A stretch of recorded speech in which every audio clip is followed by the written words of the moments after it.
It all started when I moved to LA after Sequestro Express. I started getting offers to do a lot of movies about Latinos as drug traffickers and Latinos as the worst people in the world. And, at first I was, excited that people were offering me projects. The scripts weren't that good, but I was like, you know what? I'm getting all these opportunities. After a while, I started realizing, wait a second, I haven't gotten a single offer about a Latino who is a positive figure. So I started doing my research. What story can I tell that can appeal to an international audience and shows a Latino in a positive light? And, after not a lot of research, I came to Roberto Duran, who is a childhood hero for me and for most Latinos.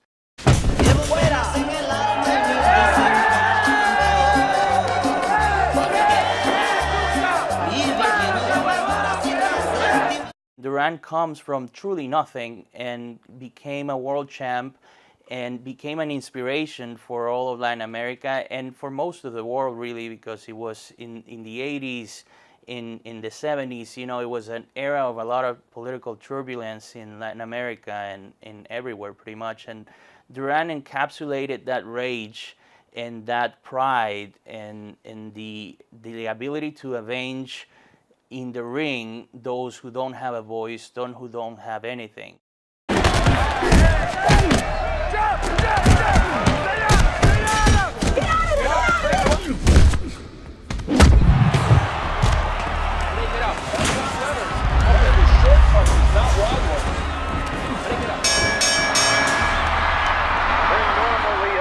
We made a big effort to really capture each and every one of those fights. When you see the way we shot the Montreal fight, is completely different from the way we shot the New Orleans fight, because it is a completely different fight.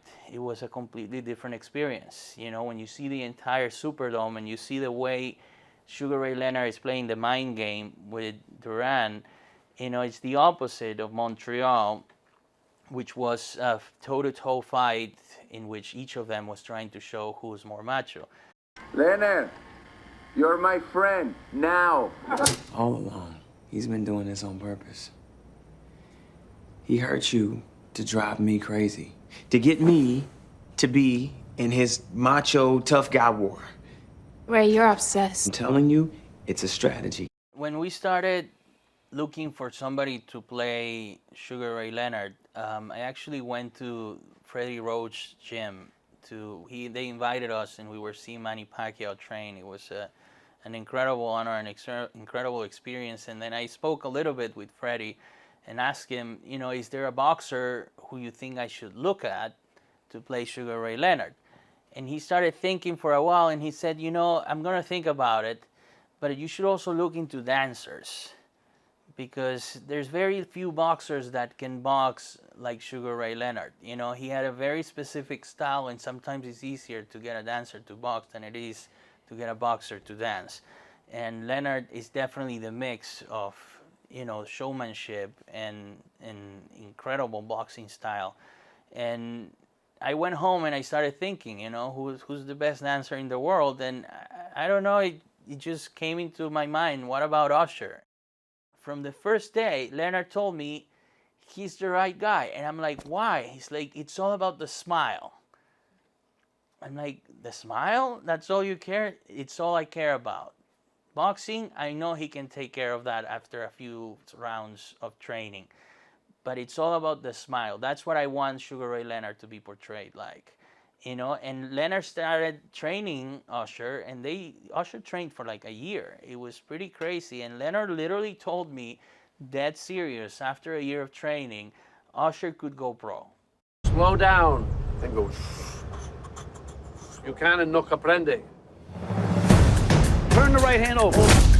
De Niro became godfather to the movie. He helped us find the money. He wrote to the president of Panama. He wrote to anybody we needed him to meet with, because it was very difficult to find money for this movie.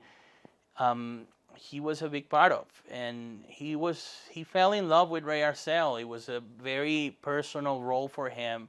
He shaved part of his head, and you see his transformation and you see him in the movie. Sometimes he looks more like Ray Arcel than he does like Robert De Niro. And I think for all the people of my generation who make movies because of the movies De Niro made with Coppola, because of the movies De Niro made with Martin Scorsese, to really see De Niro completely transform and embody a character in my movie was incredible.